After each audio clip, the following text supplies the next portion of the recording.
The Dorkening and all affiliated shows are not intended for anyone under the age of 18. The following may contain discussions or scenes that have adult situations, graphic violence, nudity, strong sexual content, and graphic language. This show is intended for mature audiences only. Viewer discretion is advised.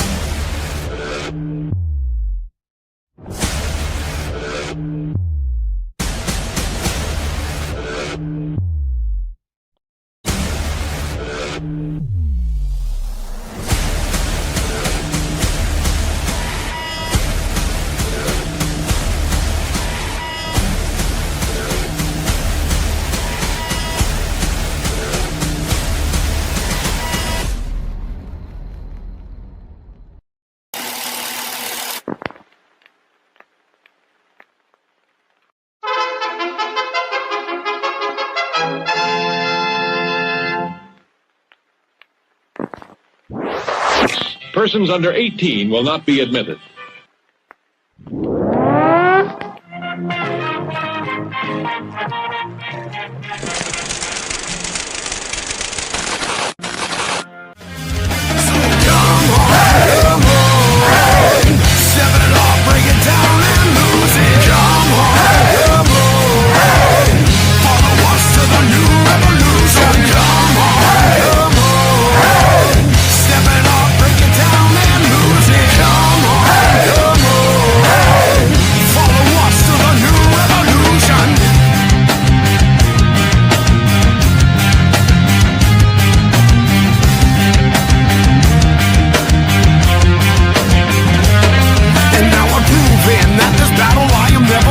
I'm choosing to ignore the cuts and bumps and bruises. I'm cruising through these haters, leave them looking stupid. They foolish if they think they'll ever hear my conclusion. I'm through with all these part-timers and their excuses. I'm bruising eagles left and right every time I do this. I'm shooting for the top, no I'll never settle where you did. The future's in my hands, my grip will never lose it. My crew is ready to obtain the absolution, removing any doubt that we was ever fooling.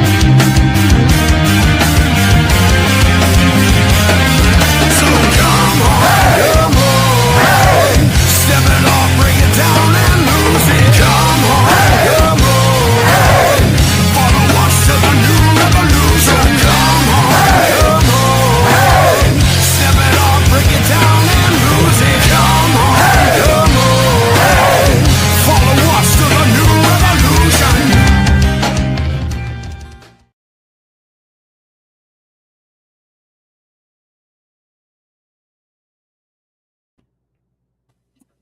What's happening, everybody? Welcome to another killer episode of Still Toking Wiz.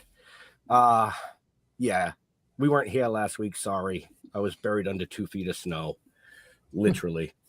But I'm super excited about tonight's show. We've had the pleasure over 7 seasons to have some of the most legendary people on. And this amazing woman fits into that category. She is legendary. I'm going to leave it right there because I can't steal anybody's thunder. So I'm going to kind of switch things up because I was asked to this week.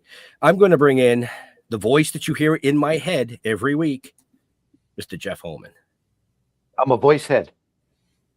No, no, I'm not a voice head. Yeah, I wanted to change it up this week because of, personal reasons, friendship reasons, and what I consider proper etiquette. See, I do have proper etiquette sometimes. Not always. You got to be careful. Yeah. Oh, there's a voice in my head. I see how this is going to work. Yeah. No, I'm really excited. Yeah, like Ben said, it was actually like 2.5 feet of snow, I think, that we got here. 4 days to undig from that. I made tunnels in my backyard so I could hide with my dog. Yeah, let's just get this thing moving forward. Mr. Jeffrey Mark, Mr. Bling himself. How are you, sir? Feeling green and feeling happy because I get the pleasure to bring on someone I love and admire to our show. What can one say about someone who is a legend? Brilliant singer, brilliant actress, dancer, producer, writer, author, golly, a wonderful mother, wonderful wife, wonderful daughter, wonderful sister. And I will tell you, wonderful friend. In fact, I am going to tell you a very quick story before we bring her on, which will thoroughly embarrass her. When my Joel died 7 years ago, the very first public thing I did was when our wonderful friend Carol Cook got her star on the Palm Springs Walk of Fame. And there was a party afterwards for her. And I was there and Lucie was there. And she came over and asked how I was doing. And I was a hot mess. I was just not doing well. And she looked me in the eye and she said, Jeff, it's your book. You can either spend the rest of your life mourning him or the rest of your life celebrating him. And that turned the corner for me to get back into life. So my friend, my mentor, and sometimes my angel, please welcome Lucie Arnaz. Wow. What an intro. Thank you, Jeffrey. Stunning. Thank you very much. Well, See, that's why I had him do it, because I wouldn't have been so eloquent. I was going to ask him if he needed some tissue to wipe his nose off. I thought for a second that was Carol Cook who said that to you, but you're telling me it was me? it was you, yes. Having a good day. That's good. That's a good thing, I said. Real quick before we jump into things, I know my wife and my granddaughter are upstairs watching because I can hear her yelling. So hi, Lala. Okay. Lala. Hi, Lala. So we can get into things. So who wants to jump in? Because I have a ton of questions. So, Well, you're talking. Get started. okay. Well, as we know, you've done everything under the sun. Everything under the sun. And you've worked with a couple of my favorites in the past, being Burt Reynolds as a producer Mm-hmm. and John Ritter. Oh, yeah. Yes. How was that? Like, How, you mean just what was it like working with the two of them, with each of them? yes. Yeah. Well, I didn't get a chance to work with Burt really much. He produced a play I did in Florida with his good friend Jimmy Best. It was Goodbye Charlie, and we had a Yep. great time, and he was the producer of the show, and I was dating him at the time, so it was more like he was just doing us a favor, finding us a theater, but he promised us a really cool theater in Atlanta near him where he was filming, and that didn't pan out. So then he said, I'm going to find something for you close by, and that didn't work out. So then he said, I have a theater in Port Salerno, Florida, near my ranch, and I'll be down there at some point. So this is good. Oh, and so we arrived there, and sure enough, it said Burt Reynolds produces Goodbye Charlie, starring Jimmy Best and Lucie Arnaz, the Port Salerno Dinner Theater Bait and Tackle Shop. That was the name of the theater. That's where we played. That's I played worse. favorite memory of being with Mr. Reynolds. And John Ritter, first of all, we later on, we shared a street on Tiger Tail in Brentwood together, and our kids played together. But back in 85, I know it was 85 because I had just had a baby and I had to bring her, Kate. I brought her with me, and we did a new play, which a friend of his wrote, I think, and a friend of his directed. And both of those were bad ideas to be in a play your friend wrote and your friend wants to direct.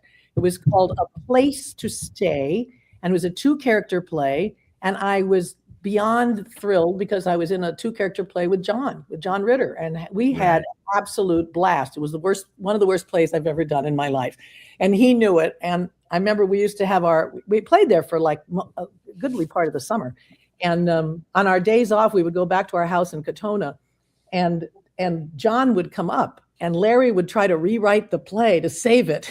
My husband Larry Luckenbill was like, maybe if we change it to John, do you think if we, they won't notice if we, so we mucked around with it, but that didn't help either. And it died a horrible death, but I had a great time working with him because he's an absolute joy, was a genius, and sorely missed. Yes. Yes.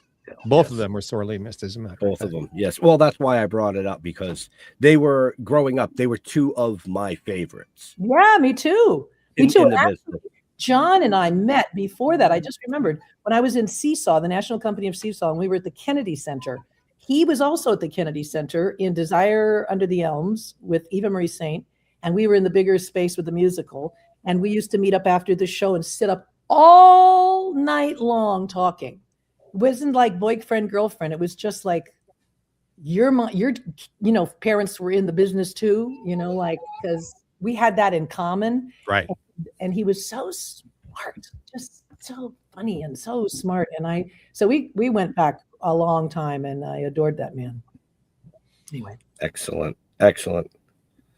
And you also work with a dear friend of mine, Michael Callan. Mikey. Yeah. We did Bye Bye Birdie together at the Melody Top Theater, Milwaukee, for Marty Wiviet. And it was a last minute replacement. I was supposed to work with Tommy Toon in that show. He was the one that was supposed to play Albert.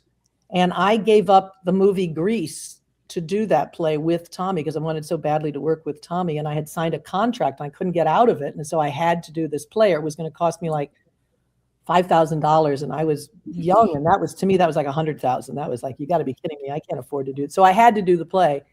And then Tommy dropped out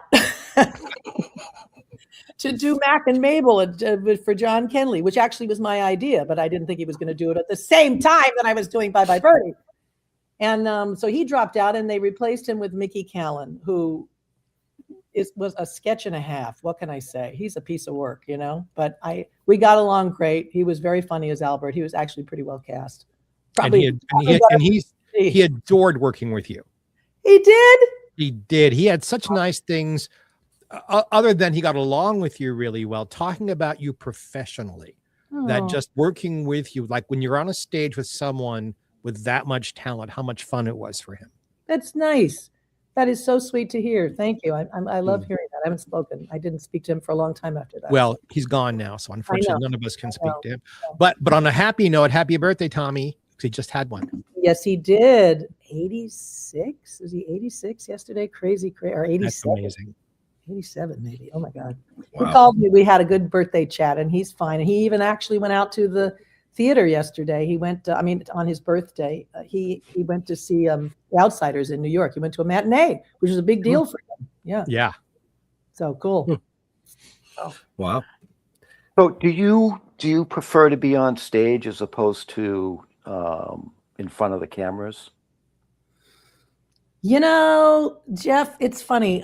When you're in front of the cameras, you try to forget you're in front of the cameras, right? Because that would be too intimidating to think, oh, this cameraman, he's just staring at my nose.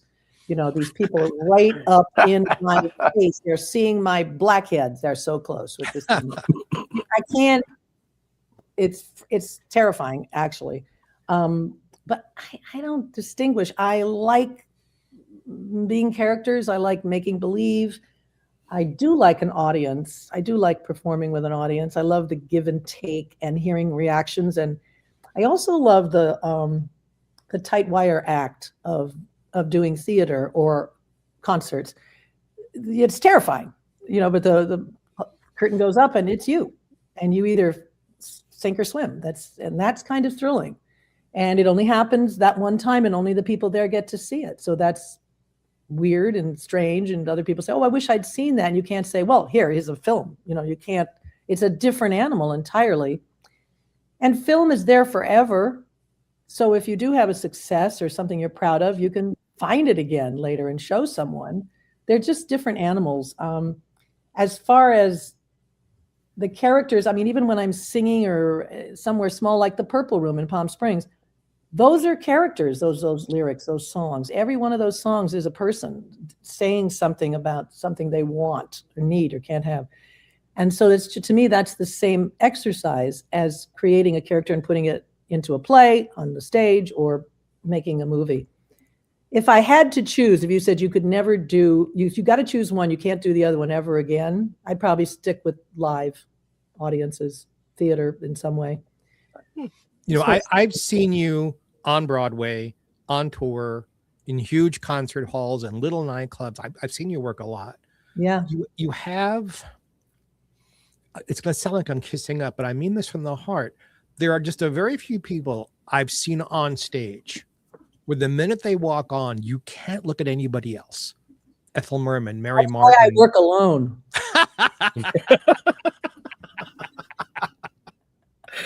Touche.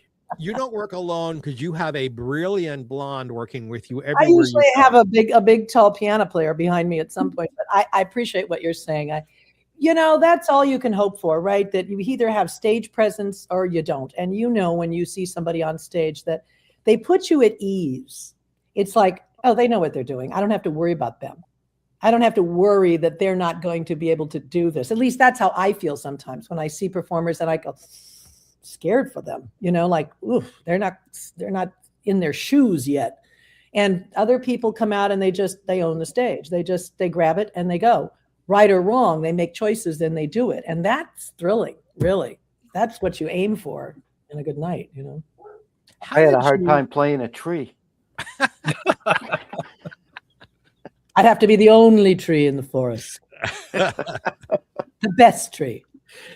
How did you figure that part of it out? Not that you have to be the best tree.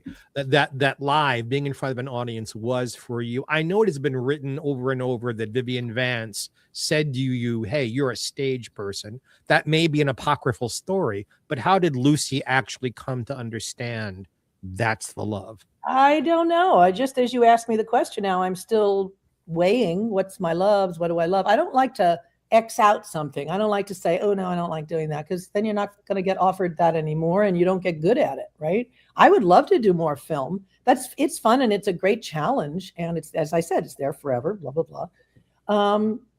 But the process is not as much fun to me. I'm a rehearsal addict. Give me as much rehearsal as possible. I hone it, I change it, I take it home at night and I think about it and I should have, tomorrow. And then I get in and I tweak and I fix, and I make better, hopefully. And the terrible thing about one camera TV shows or films, that you do most of your work by yourself at home with your script. And then you get to the studio and there's a director and he's got some concept, but depending on whether it's a rehearsal type of a thing where you actually run it with the actors, or it's a show up, run it once or twice, we're going to film this. Like when I did the Black Dahlia, like there was nothing, there was no rehearsal whatsoever. And you just fly by the seat of your pants. It can be thrilling. It can come out wonderful sometimes because you just have to be natural. You can't manufacture, you don't have time.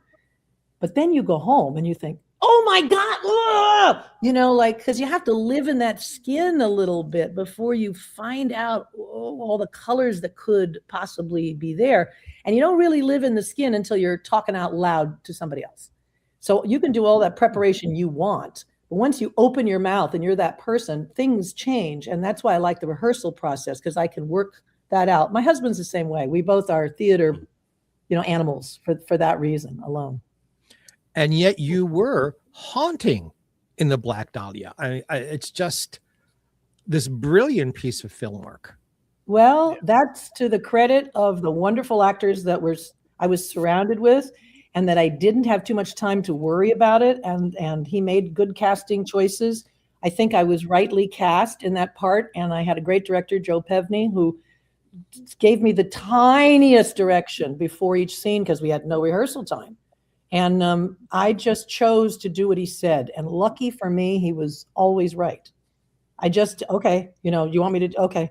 And I'll just follow that and I'll do that to the best of my ability. And that's how we did the entire movie. And it came out pretty good. Were you there at the Plaza when we did the redo of it the other night? I couldn't. I've been having some stomach issues. I couldn't come. They got a copy of it. It's the best type of copy they could get after all this time. It was really hard finding a decent copy big enough to show on a big screen.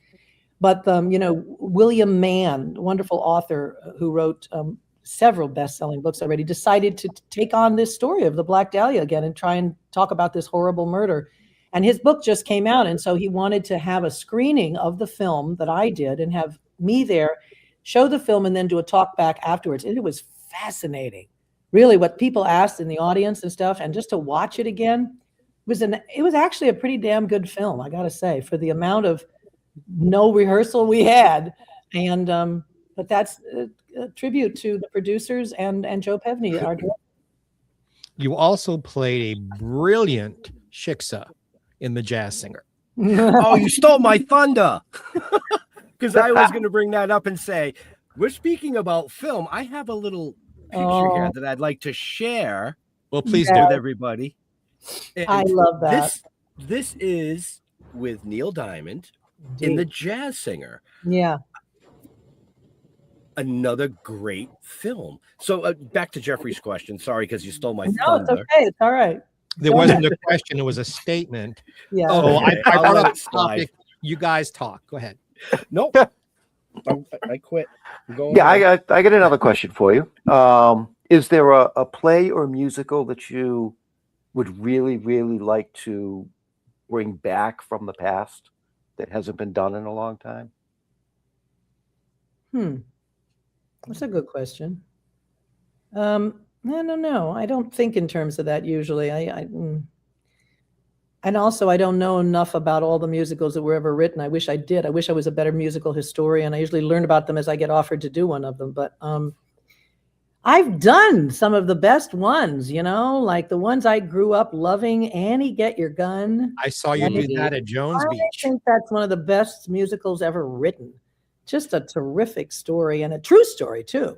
And at Jones Beach, they had things floating in. And I mean, that was amazing. Entire summer singing that score in Ethel Merman's Keys, outdoors at the mercy of the elements for the whole summer. Wild. I performed outdoors before. I'd done, the Muni. No, I hadn't done the Muni yet. That was with Larry.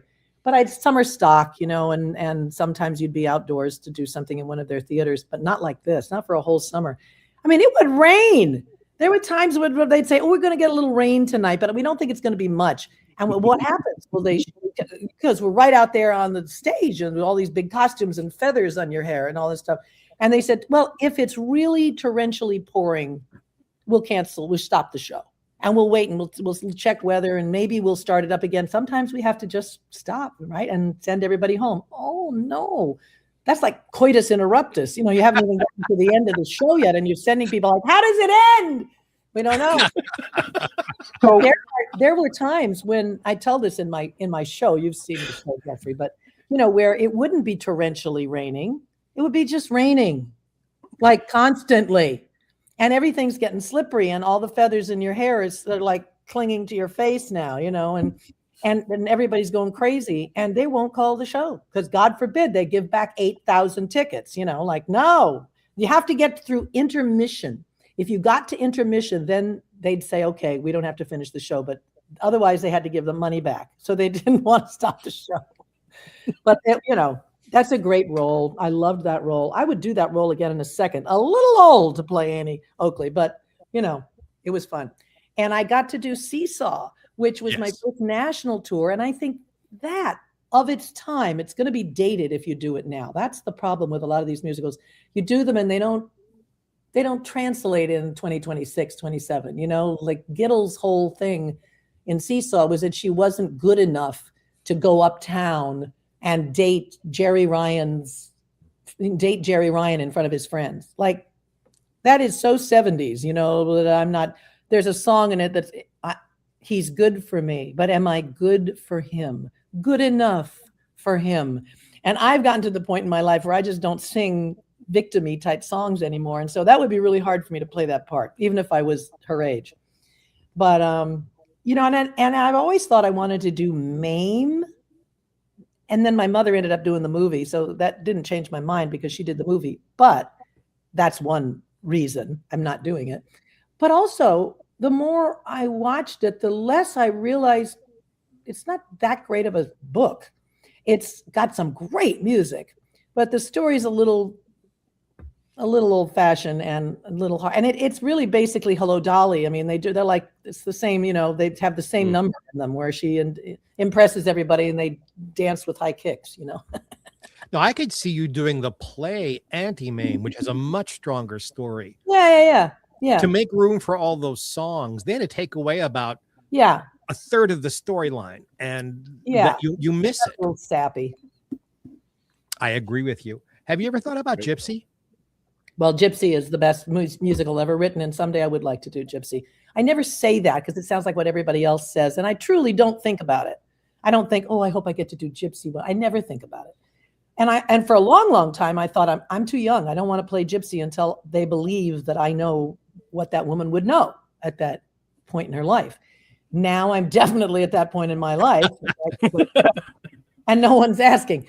But you know, that's probably one of the best musicals ever written. You know? So Gypsy, here's a wonderful segue, folks. So Gypsy is about the greatest stage mother of all time. Now you have 3 very talented children, each in different areas. Yeah. For those of you out there who don't know, she has a son, Simon, who is my favorite contemporary artist. I've never seen anyone do what he can do. You look at his painting, you walk away, you come back, it's the same painting, but you see 17 different things this time. He's very unique. Thank you for saying that. I think so too. I think he's a wonderful artist. Son Joe, wonderful guy, a great musician. I would love to sing with Joe playing for me. Yeah. Just wonderful. And Kate is going to be a force on her own. I think she's going to be in charge of Desi 2 in the near future. Yeah. And she's also a terrific singer. She did her own nightclub act at Don't Tell Mamas in New York. Got spectacular reviews. She wrote the show, directed the show.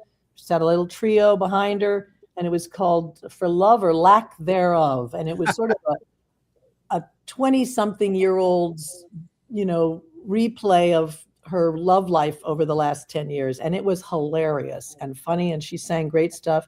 She got fantastic reviews, but the best part of the reviews were that they only talked about Kate Luckenbill. They never said who her parents were, who her grandparents were.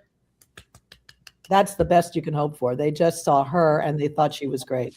So, and she's starting to sing again. She's going to be doing some singing at the, you know, where Oscars is opening this new little bar behind it, like a lounge. Yeah, I've sung at Oscars, but I didn't know about this. They're going to open a little lounge, and she wants to play there. She said, I don't want to do a club act or anything yet. I'm not ready to do that, but I could sing, you know. And so she's got these marvelous tracks. For Christmas, I gave her a very cool, full-on karaoke machine with 2 microphones. It was like not from Disney, you know. It was like a real one, right? And it changed her life. And so she's been able to put some songs together in tracks. And they asked her, because she's friendly with those guys, well, would you like to maybe play here? So she's going to do that for a few nights and then take on weeks, you know, certain night of the week and whatnot. And I'll be there. Yeah, me too. I can't wait. I said, that sounds like so much fun. And then I'm going to ask her to do a number or 2 with me when I play the Plaza Theater next time. And Joe and I are going to do some songs together, and he plays the guitar. So yeah, they all developed a bit of a passion for music and entertaining in one way or another. Yeah, I must apologize. I've been having some stomach issues. I've missed, I don't know how many of your shows in the last couple of months. I just couldn't get there. It's okay, sweetie. It's all right. I want to be there for you. So do you think of yourself at all as a stage mother to these wonderful No. Oh, God, no. No. This business is way too hard. I would not encourage anyone to go into this. And I didn't. I told my kids if they started to drift this way, and of course they do, because they're both of their parents and their grandparents, 2 of their grandparents, were in this business. They're in the circus business, you know, so they got to watch them do the high trapeze act. It is what it is. And I thought, well, I'm looking at myself, right? My mother was not a stage mother. She did not push me into this business at all. She encouraged my passions and putting on little plays in the backyard. And I picked my high school because it had the best drama department, was my passion. When she got ready to change up her television show and change the format, she said, I want to have kids, and maybe my kids could play my kids. Let me ask them. And I turned her down. I said, no, I don't know. I don't want, no, like that's the worst idea. I'm going to be your daughter on your show. Like, I know what people will say. I want to go to school and get good at what I'm doing. I want to go to Northwestern or something and study theater. And she said, well, I think you'd learn a lot here too, though. She wanted to help me learn what I had the passion for, not push me into show business. She said, okay, I understand. And then she came back and she said, what if, you know, we try it for a year. And if you don't like it, or let's say you're not good, I'll know. And the reviews will tell us, you know, we'll have them write you out. We'll have them very, you know, surreptitiously say, Kim Carter went away to college this season, you know, like, And I said, well, okay. And I was very trepidatious about it. I didn't want to be in that position to have them say, your mom got you the job, because that's the freaking truth. Of course it got me the job. She created the job and got me the job, So, but I'm glad I did it. I learned a lot. I learned so much from working 6 years on that show, and it led into theater, and theater led to, off Broadway, and the rest is history. It was the best choice I could have made at the time, but I made it very cautiously, but anyway, I would not be that with my kids. No, because the business is much harder now, even than when I was growing up in it. Much harder to make a living. As they say, you can make a killing, but it's hard to make a living. And a lot of people make a killing, and then they go and buy a house in the hills and 16 cars, and all of a sudden their series is canceled and they're up Schitt's Creek, Yeah. I never wanted to encourage kids to get into such a, seesaw of a business. If they love it and they're good at what they do and they want to take a shot at it, then I will support them 100%. But I would have done that if they wanted to go into sculpting too, it's not just they happen to pick some stuff. And truthfully, none of them are really in the business full time. My daughter, Kate, is a recruiter and works, with Insomniac, and she's worked with Amazon and Microsoft. And she got out of the business because she said, I need to pay my rent. I can't just be, going to auditions all day long. She's a very reasonable and responsible person. So business to her is her fun. The show business aspect is hobbies. And Joe is marvelous of a guitar player. He is, and songwriter. He did that for years and couldn't, pay for lunch. So now he put himself back through school, and he got a master's degree at Berklee School of Music in Boston. And now he has a master's degree in audio engineering and audiovisual. And he moved here with his kids. So they all live here near us. Simon, Joe, and Kate all live in Palm Springs. The farthest one away is 20 minutes. And he works for the casinos and the plaza, and he's having the time of his life. He still gets to play guitar once in a while, and especially if I force him to play something in my show. But he's got a real job, and Simon's not really in show business, of course, at all. He's a starving artist, always will be, and is happy to be so. But deservedly not to be starving, because he's just, I don't say things I don't mean just to kiss up to people. He is an incredible talent. Thank you, Jeffrey. I appreciate that. Yeah, I agree with you. Unfortunately, in today's world, talent alone isn't enough. Mm-mm. Well, it never was. No, it's all marketing. Really, he doesn't want to play the game either. As soon as he started marketing those wonderful paintings, the way you do that is you get press. And the way press works is they want to talk about who his grandmother was. Right. And his grandfather was. And he was like, yeah, no, I don't want to talk about that. You want to talk about art? I'll talk to you. But they were like, yeah, okay, so sorry, bye-bye. And so he's not a good marketer in that respect, but I'm kind of proud of him for it too. He does what he does. If he sells things, he sells things. And he does other things in the meantime to earn money when he can. And I'm in awe of him. I truly am. He's quite an amazing man. He's his own guy. We should consider getting him on the show to show some of his artwork. We've had other artists on before. Yeah, I don't know if he'd do it. He's like a hermit, He doesn't like to promote himself at all. It doesn't hurt to ask, but I mean, we've had other artists on the show before, and what they've done is they've sent me pictures of their artwork. We bring it up, we discuss the artwork, we discuss the process of how they got there. What's that guy's name, Jeff? I'm drawing a blank. You bought one of his paintings. His wife just passed away. No, Roger? not Roger Cabler. No, Daniel. Oh, Daniel Macluso. Thank you. So we've had Roger Cabler, Daniel, Jeremy Palco, who's an actor. He's also an artist. We've had him on with his artwork. So yeah, we don't segregate. I'll certainly let him know that you said that. That's very sweet. Yeah, if he would like to, just have him reach out to Mr. Mark, and we'll set something up. And we would love to promote it. Absolutely. So at the almost halfway mark here, I want to mention that the Arnaz Luckenbill family have been busy publishing book after book after book for the last several months. It's true. So Larry Luckenbill wrote a memoir that I think is maybe the most honest. I told this to Larry. Memoir I've ever read. It's like, golly, he just laid himself bare there in a way that surprised me. You know, I've known him for 30 years. Then Lucie did love letters, these wonderful mementos of writings between her parents. There's the book cover there, folks. I have an autographed copy of that, and then I just got in the mail this guy, the republishing of Dad's autobiography. Yeah, and I love it. Thanks, Jeffrey. Yeah, that hadn't been out for what, 28, 30 years almost. Yeah. It was published 50 years ago, and 1976. And it was a bestseller, New York Times bestseller and all that. And then, it was done, and then they released it in paperback. Warner Books did it in paperback. And then they stopped publishing it. They stopped printing them. So you could go on eBay and get one for $500 or something, but you couldn't get this book anymore. And it was Kate. It was my daughter, Kate, who said, how come people can't get Grandpa's book? This is crazy. This is like, it's the whole talk about Latins and immigrants and yada, yada. And his story is fantastic and all about the studio. I said, I don't know what to do. And the people who promoted it, who published it originally, didn't have anything to do. I think they're not even there anymore.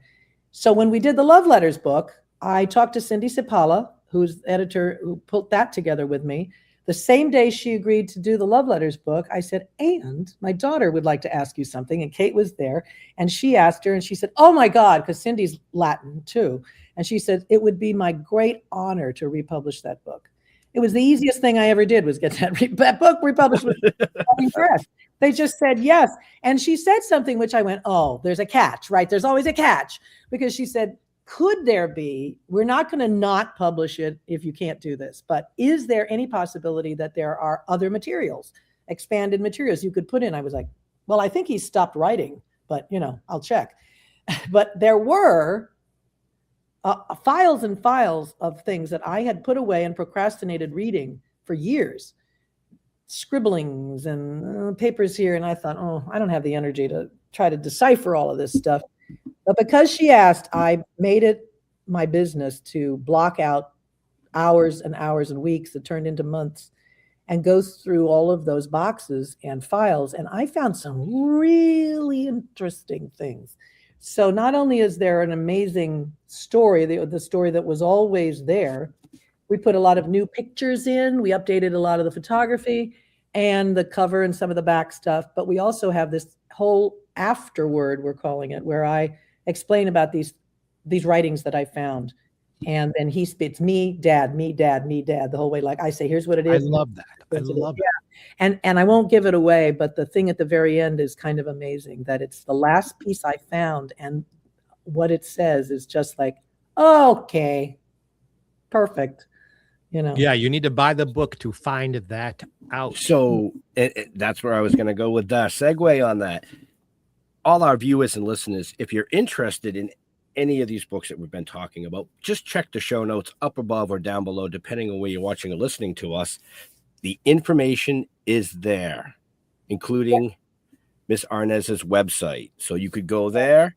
You can go to these other links. The books are there. Best place to really, when people ask me, where do I go to buy the book? I don't say Amazon for a variety of reasons these days. But I say, why don't you go and buy it from the Lucie Désirée Museum in Jamestown, New York? You can go online and order from there the same as you would from any bookstore, Barnes & Noble or Amazon. And the money goes to the Lucie Désirée Museum, and they carry all of these books. And they'll ship them to you the next day the same as anybody else. So I always encourage them to do that. Or you can get them from Barnes & Noble. You can get them direct from the publisher. Running Press did the Love Letters book beautifully. And also a book. And then my father, hello, Freudian slip, Larry's book, he's older than me, but he's not as old as my father. His book was published by Sunbury Press.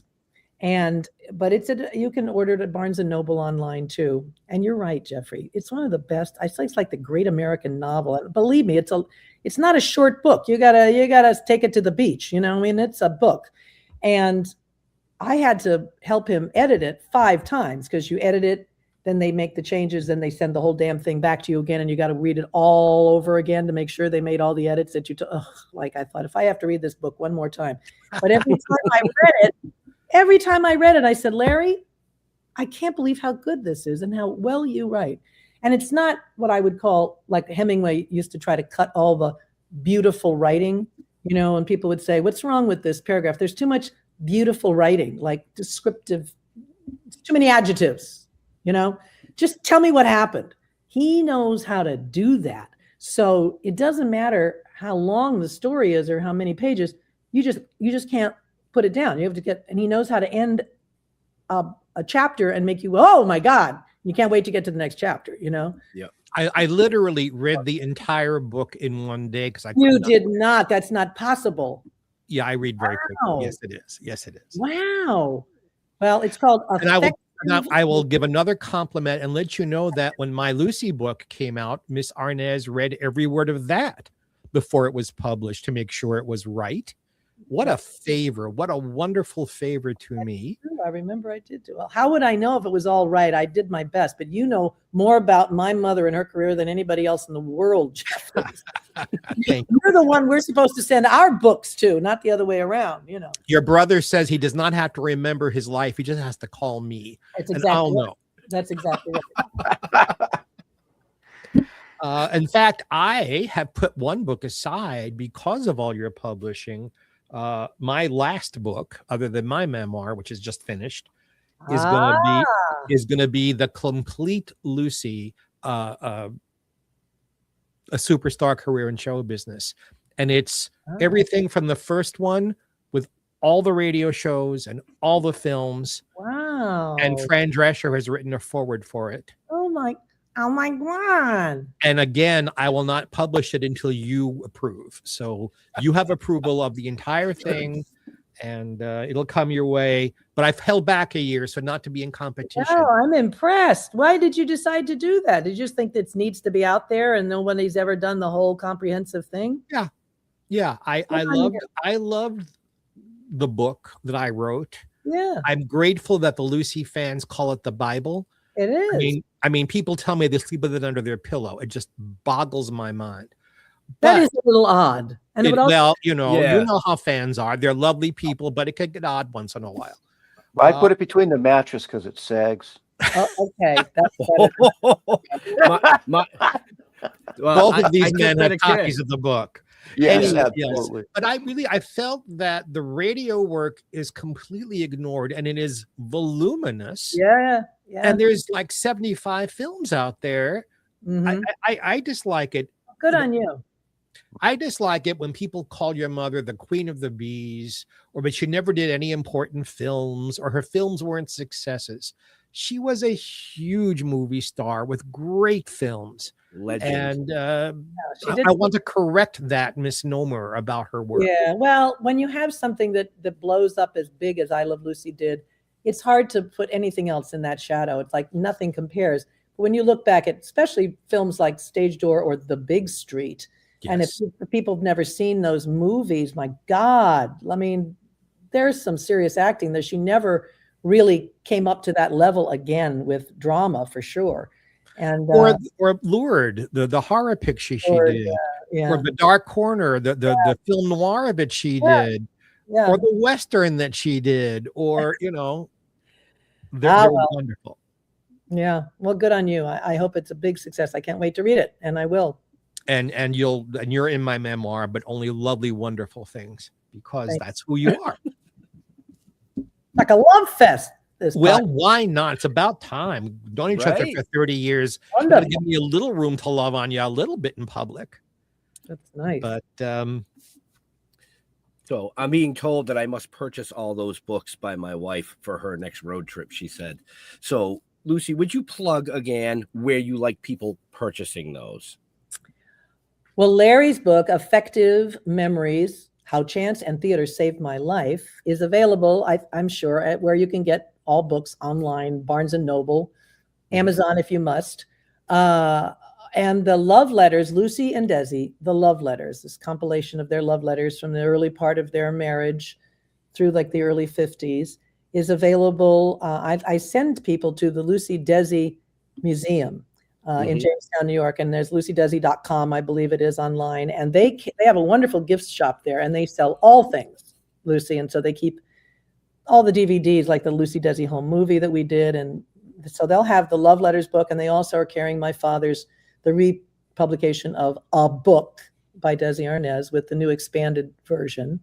But yeah, Barnes & Noble, the Lucie Desi Center, and as I said, local bookstores too will order it for you. And I always like to tell people to go to local bookstores because they still exist, and the only people that can keep them from not existing are y'all out there who go to a local bookstore. And if you go there and you go, oh, they don't have it. Of course not, because they're small.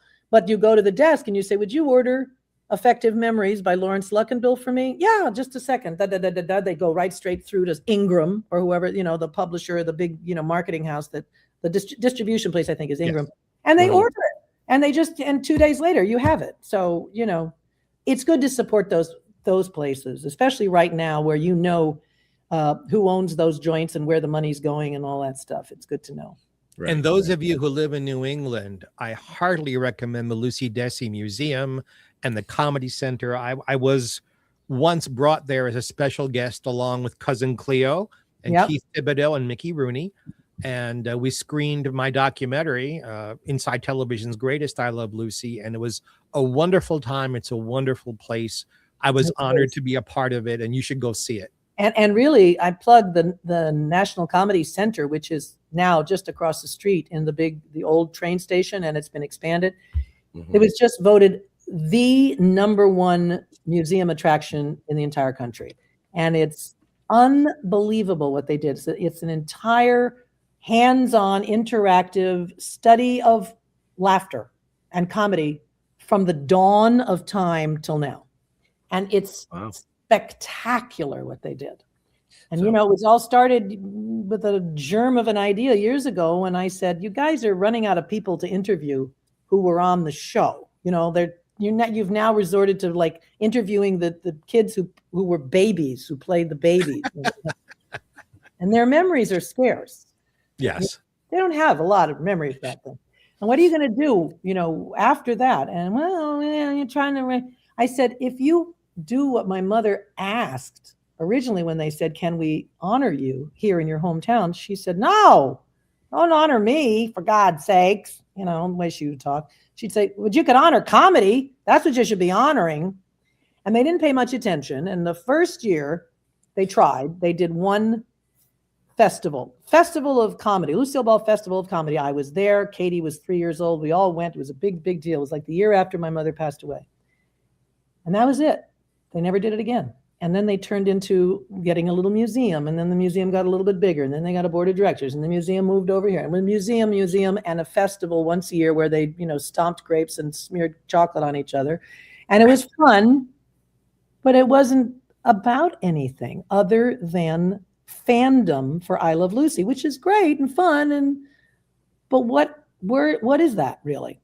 So when they needed money, we started talking to them and they said, well, why are you honoring I Love Lucie, first of all? Well, because it's, it's funny. And I said, okay. And why does that matter? What's good about funny? Well, without humor, I see. So it's really about the humor, because in reality, you could be honoring Friends and the Dick Van Dyke Show and the I Love Lucie show and anything that really makes you laugh, right? And Ted Lasso, you could bring it up to you could honor funny. And that got them thinking. And I said, and not only that, but it was also more about love and forgiveness and, unconditional love. Like at the end of those shows, no matter how screwed up everything was and how much trouble she got in, somebody forgave her at the end and loved her.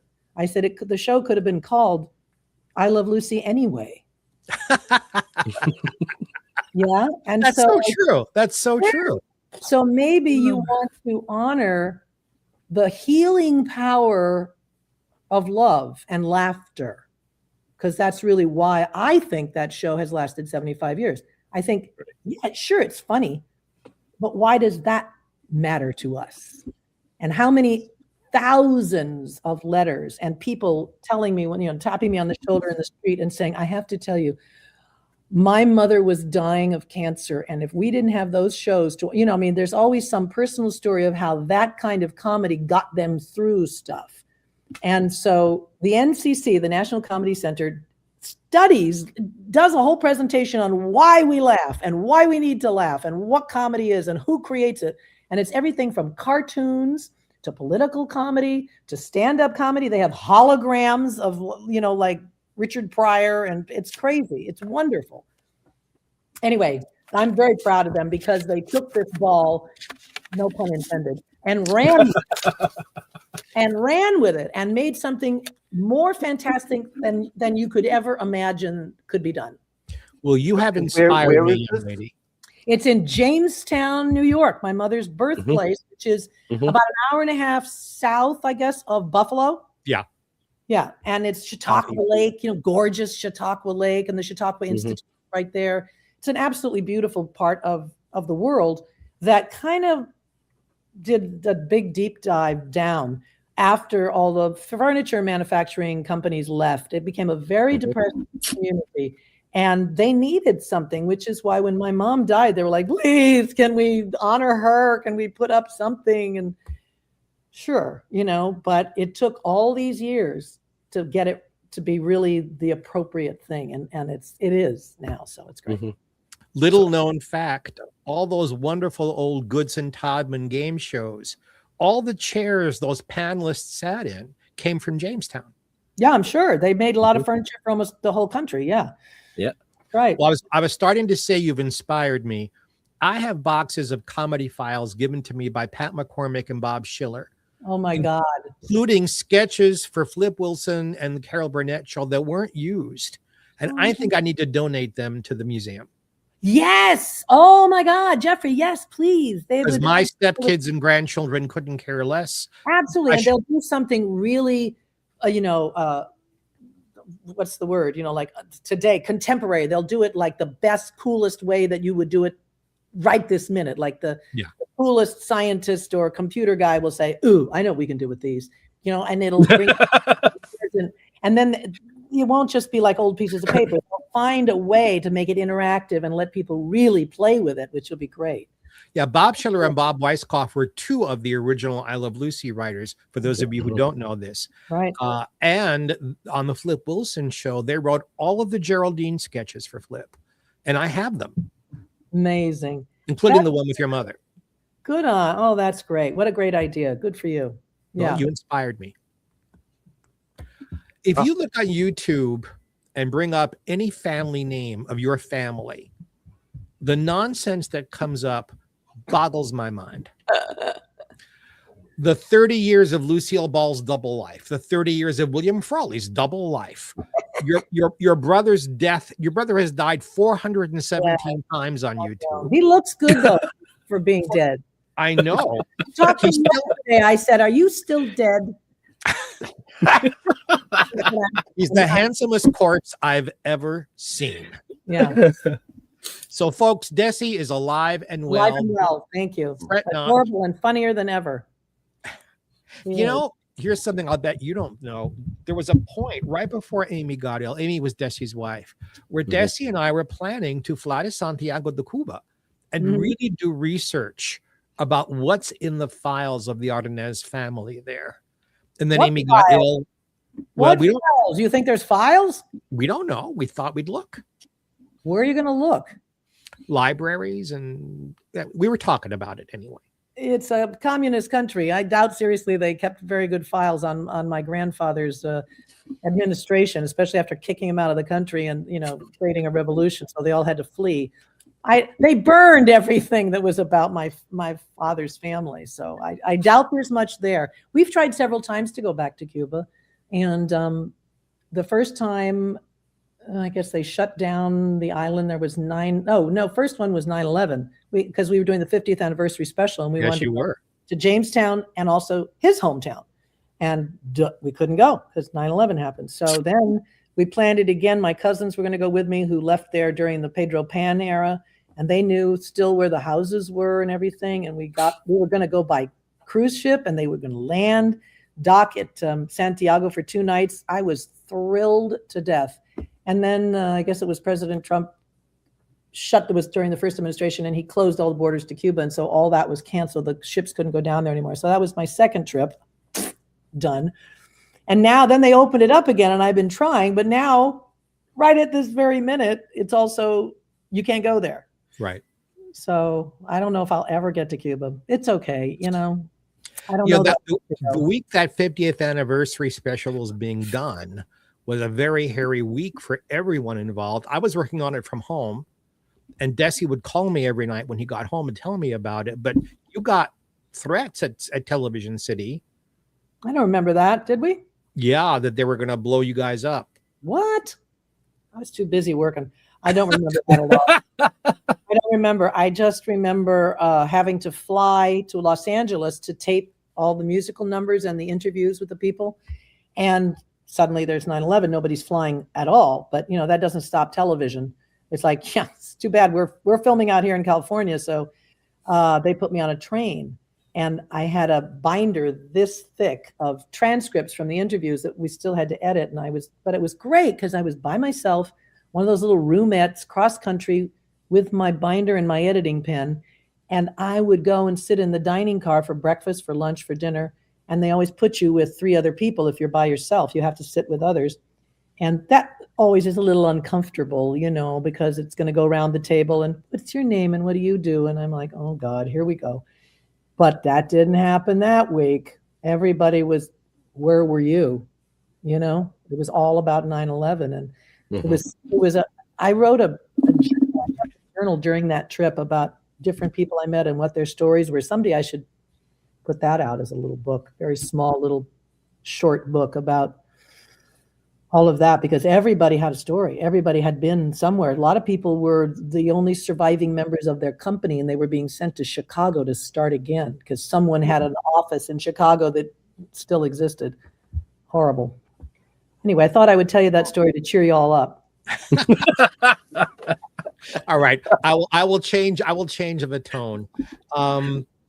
The only time in all the time I've known you, you've yelled at me once. I did. You did.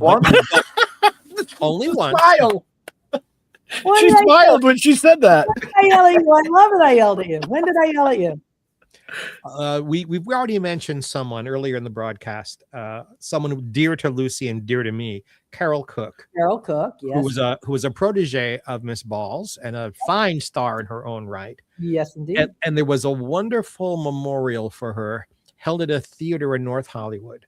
Yes. And I was sitting just behind Lucie in the audience. And wonderful Michael Feinstein was brought to the piano to play and sing to entertain us and remember her. Now, I'm not an idiot. I know that when you go to the theater, you turn your cell phone off. Now she knows where I'm going. Well, yeah. In the jostling of all the people there, somehow in my bag, the phone got turned on again. And Michael got maybe 2 measures into his song and ring, because I have an old-fashioned ringer on my phone. And Lucie snapped her head around. Will you turn that fucking thing off? And because it was like, well, you expect it to happen. Okay, just shut your phone off. And then it kept ringing. And then it kept ringing. And I was like, God damn it, who is it? And then I realized it was him. And I was screaming at a stranger. I didn't know it was you, Jeffrey, but turn your damn phone off when you go to the theater. She apologized to me afterwards and gave me a hug and a kiss. And then I went over to Michael and apologized. He thought it was hysterical. And Michael and I are friends. He's a nice guy. He did not get angry at all. No. Well, I did it for him. Just it was so funny. It was funny. Yeah. Yeah. Oh. Just like that. Wow. So we are getting close to time. I mean, we could sit here and chat all night with Miss Arnaz. No one would hear it. We would be off the air. Oh no, they would stay. That's the thing. Oh, they would. Okay. Oh Oh, yes, they would. Yes. They We, all we have know gone. I've seen them all. We've gone You long are- before, but we don't want to Yeah. take advantage. Right. Okay. You have a a busy There are other schedule. questions you had on that list that you're just burning to ask me. Now's your chance. So, and that's where I was going, Mr. Okay. Holman. Do you have? Yeah, a last I question? I have a couple of questions. Okay. I do. I have a couple of questions. If you could take any movie and turn it into a stage play, what movie would you pick? It's an odd question, Jeffrey. That's my job. Take any movie and turn it into a stage. I'm so practical in my mind. In order to answer that question, I go, why would I be doing that? Like, whoa, what's the purpose? I would have to know why I wanted to turn it into a stage play, I guess. Okay, I'm just going to go with my first thought. The Best Years of Our Lives. Do you know that movie? Excellent choice. Okay. Yeah, no, good choice. Good choice. In the vein of Our Town, kind of like you would get the same, I think, effect from it on the way out of the theater that you might get from watching Our Town. There's something to be learned from those people that matters, that really, really matters to life. And it's a beautiful story, and it's heartfelt, it's sad, it's sort of funny, it's old-fashioned, but it would make a really beautiful play. I think plays should inspire people. Plays should change your life. You should leave a theater thinking a little differently, even if they're just silly fun like The Producers. There's something wonderful in being taken away with just complete silliness comedy, especially if they make fun of something that wasn't so funny once. But also they can change the way you think about many, many, many things. Theater is remarkable that way. That's why I went into the arts, because you can experience other people's hardships and learn about your own. And so I guess I would pick something like that. Well, the reason I asked that question is I fell across something last week that I didn't even know existed, where they took a record album and turned that into a musical. Mm-hmm. Okay. And it was Meatloaf's Bat Out of Hell, one of my all-time favorite albums, of course. Mm-hmm. But to turn that into a stage play or musical was phenomenal. Yeah, Absolutely a musical phenomenal. has to have a story, has to have Right, a beginning, middle, and an end of some right, sort so people can care about the characters and stay with it. That's what good. Well, I learned more about the music from some of the music, the album if it's because of the stage play, Mhm. which was really, really cool. Yeah, I can see how that would So work. That's what prompted that question anyway. My second question is dogs or cats? Dogs or cats for what? For lunch? What do you like? Well, for lunch. Well, yeah, okay, for lunch if you want to Hot go that dog. way.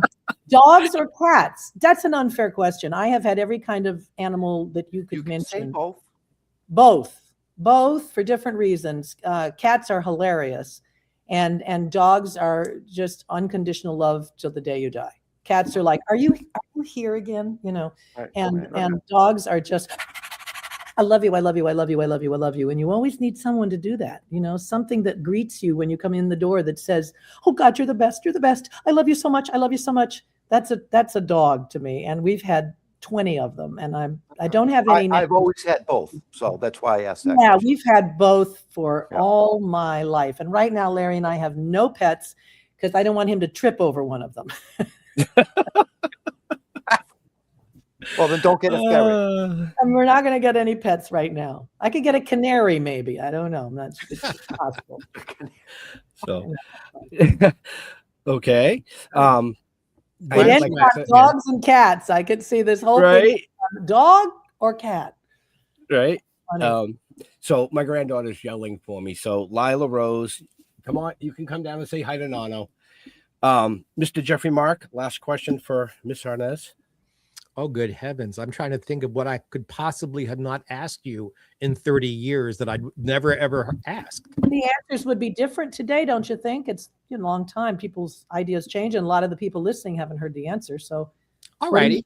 Interesting. I watched your dear father, whose birthday was 2 days ago. Yeah. And every year Every year on I did. Facebook, I send him a note in Spanish, hoping that at least he'll understand it's very personal from me to him. I watched him hosting with your brother Saturday Night Live, and I thought he was brilliant on it. Hmm. When we talked about that like 30 years ago, you didn't have very warm feelings about that appearance. Have you changed your mind in all the No. years?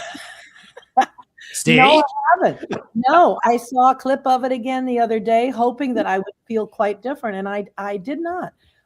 What I saw is what happened a lot to my dad. My mother got accolades and bowing and awards, and till the day she died, Kennedy Center honors, everything. And my father got a lot of people going, Lucie, they made fun of his accent. They made fun of him. It wasn't until after he died that they started to say, well, he actually had a lot to do with that show. They didn't give him a lot of respect. And I felt that show was written the same way. They tried to promote the book because his book had just come out, I guess. But the way they did Babalu, but and also I was younger then, and I don't think I quite understood. We could mute her. Attaboy. And I love children. Children or dogs and cats. Let's see. But I was just trying to say, I don't think I understood Saturday Night Live well enough back then to get the joke. I took it personally, and I felt like my father didn't know they were sending him up. I don't think he was in on the joke. I think he thought it was a celebration of him, and I think it was less than that. So that's why I didn't appreciate it. It's interesting to me because Desi, your brother, felt completely differently about it. I know. He was in it. He sort of had to buy into it because he was in the show, right? And Right. he was young and having a great time, and I don't know. I don't know why it affected me the way it did, but it did. And you're right. I still feel the same way, oddly enough. I do.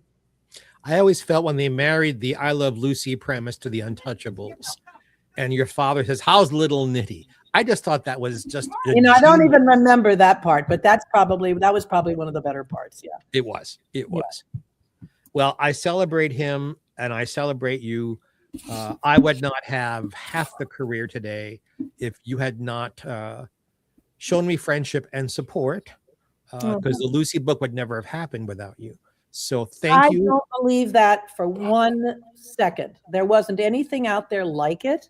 You created a genre that now everybody has jumped on the bandwagon to try to do, but nobody did it as well. I mean, really, until maybe Tom Gilbert and Steve Sanders wrote the Desi Lou book. That was pretty comprehensive and accurate, which is what you always look for. Is it accurate? Is it kind? It doesn't have to be always pro this. You can be honest, but it like Todd Purdue's book. Did you read that? The Desi Arnaz, the man who invented television, the one that I haven't read it yet. Oh, no. Drop everything and get that book right now. Okay. It is a fantastic companion piece. I purposely did not release my father's autobiography until 6 months after Todd's book came out because I wanted people to read it. It's that good. We opened up all of our archives to him. We have nothing to do with that book. We don't get a dime of it. But when he said, he's a wonderful journalist and, New York Times writer and Vanity Fair, and he wanted to do a deep dive on my dad and do a really great, like what you're trying to do on my mom, but just his whole life. And he did. And I just said, please just go do it. Be the journalist that you are and tell the truth. Tell the balanced and honest truth of his life. Tell everybody what happened and see if you can find out why. And he was able to do that in many ways. So if you read my dad's book and you get a certain thing that's fantastic from that, and then you read his book or simultaneously read them, you really get the full picture. And we're talking about doing a multi-part mini-series coming up with my dear friend, producer Robert Greenblatt. Oh, wonderful.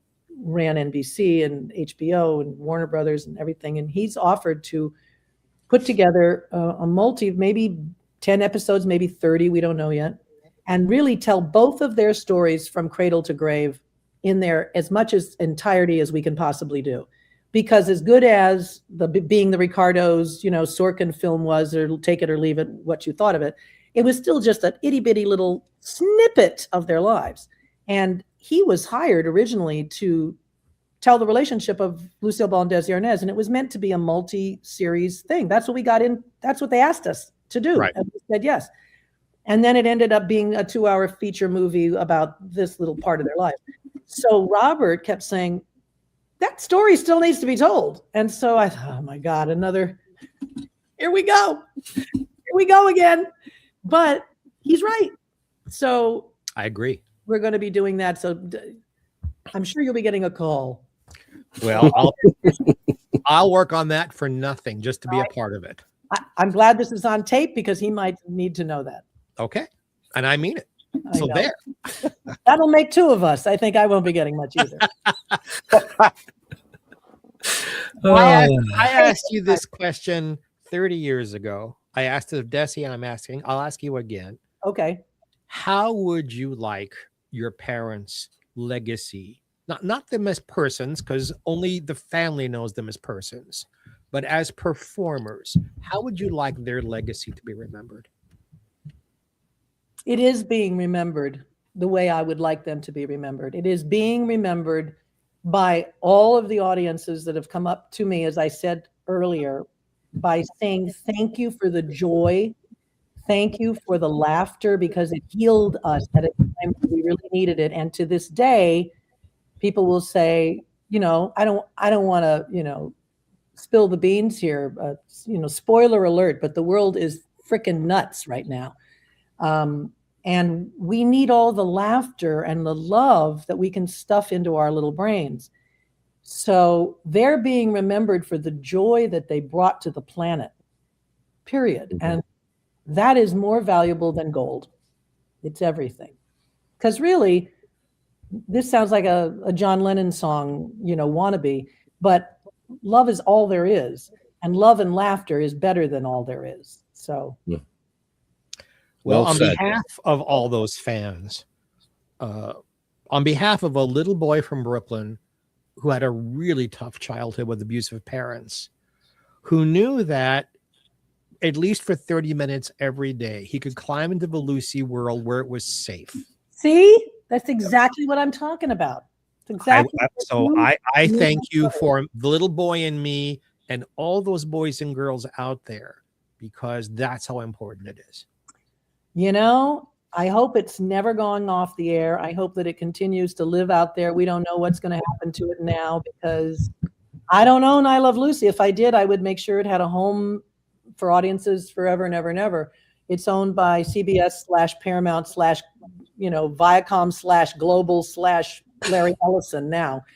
And we don't know what the hell they're doing. So they don't seem to care a whole lot about those older shows and classics and stuff. So I don't know. I'm a little concerned that people won't see it soon. Well, for the moment, I Love Lucie is it, Yeah. For the moment, I Love Lucie can be found on Pluto 24 hours a day on the I Love Lucie channel. Mm-hmm. There's an I Love Lucie channel, not on Pluto. No, it's a chat. Pluto has its own little channels, and there is a 24-hour a day I Love Lucie channel. Oh, that's fantastic. Yeah. And on Amazon Prime, you can watch every episode of Here's Lucie.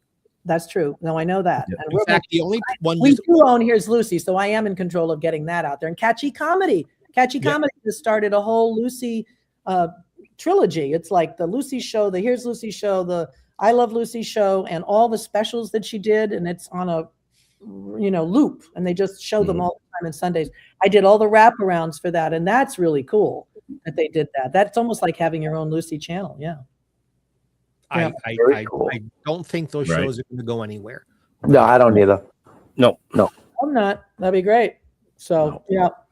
What's next for you, honey? What's the next thing coming up for you? I'm still doing my concerts, and just closed that show at the Sing Happy show at the Plaza Theater, the brand new restored Plaza Theater here in Palm Springs, which was a great night, big hit, sold out, fabulous. I'm doing next weekend. Is it next weekend? Yeah, the 13th and 14th I'll be back at the Purple Room in Palm Springs again with my smaller show with just Ron. And I'm putting together a New Year's Eve show for the Plaza that'll be a completely different show. And McCallum wants the show we did at the Plaza, but for next season, the middle of next season. And the rest of the time, I'm pretty much staying close to home. I have a lot of work I want to do here, organizing my own damn papers. And I like to stay close. My kids are here, as I said, so I'm not eager to run all around the country doing stuff. I like being near Larry. You know, we're in some prime years right now, and he's a spry 91 and doing great, but 91 is 91. And so we're going on a cruise for, to Hawaii, 10 days on the sea and doing things like that. We're making time to do those kinds of things right now. And I'm really looking forward. Yeah. Your shows at the Purple Room are already sold out. I can't even. No, that's why I didn't have anything to plug. I said those shows are sold out. Yeah, and but I appreciate it. Just you can always go to luciearnaz.com and find out if she's doing anything.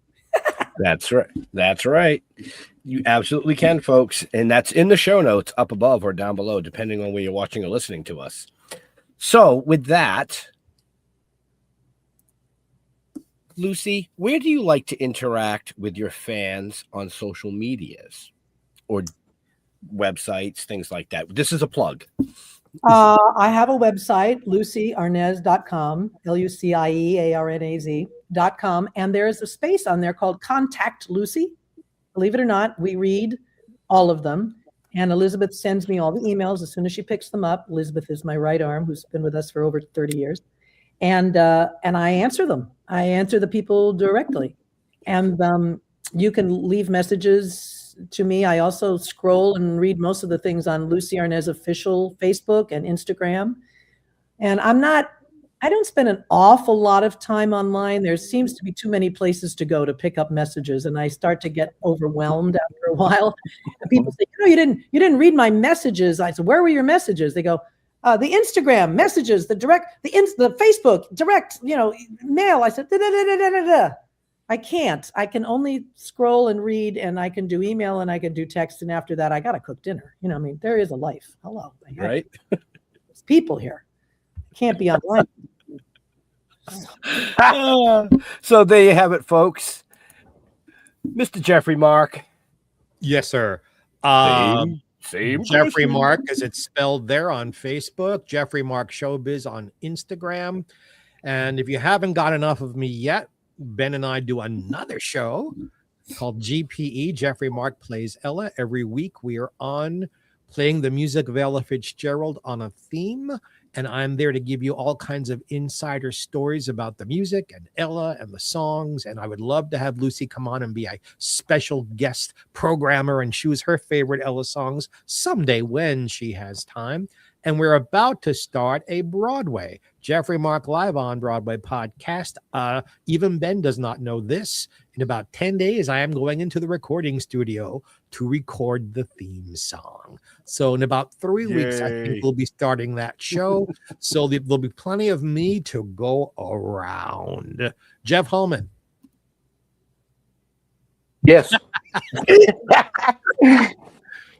Yes. I purposely just put Jeff up there so nobody knows my last name. Uh-oh. Now they do. Well, no, he spilled the beans a long time ago, and that's cool. That's all right. Go to stilltoking.com, find out everything you need to know about us. This show, what we've got coming up. We just recently dropped the new issue of the comic book series, so you want to check that out. Let's see, what else? Facebook, just go to tokingwiththedead.com. Send us a message. We might read it, might not. So basically what he's telling you folks is stilltoking.com. You can find out everything you want to know about us. Read it. From these shows to the books, to the comic books, to all the stuff that we do. Our road tour is there as well. Yeah, you totally got me all. It's my job, man. Yes, squirrel. You guys are funny. And Lucie is sitting there going, "Who are these people?" I love this. This is my kind of humor. I just love it. I think you must have so much fun doing this podcast. We do. Yeah. We have so much fun doing this that it's brought us into 7 seasons. Yeah. Wow. And we've had the pleasure of interviewing some of the most iconic people in the world, Oh, that's great. including yourself. Well, it's a delight. It's always fun to check in and see what other people are thinking about stuff, and not, Right. This was a delight. I enjoyed talking to all of you. Well, thank you, dear. We want to I'll thank be you. seeing you soon, and I think I need to buy you lunch for doing this, so we'll arrange that. Okay. All righty. I'd love that. That'd be great. Are you done, Mr. Mark? Yeah, I are done. Yes. Are you done, I Mr. are. I'm just teasing. So we want to thank Lucie for taking time out of her busy schedule to chat and entertain you folks. Make sure you check out the museum in New York. That's where we want you to buy the book, because the proceeds go to the museum, and that's Yes. important. Keeping that memory alive is important. To all our veterans and first responders, we want to thank you for doing what you do so people like us can come up here and do what we do. Stay safe. We'll see you next week. We're out of here. Bye. Bless. Bye. Have a happy.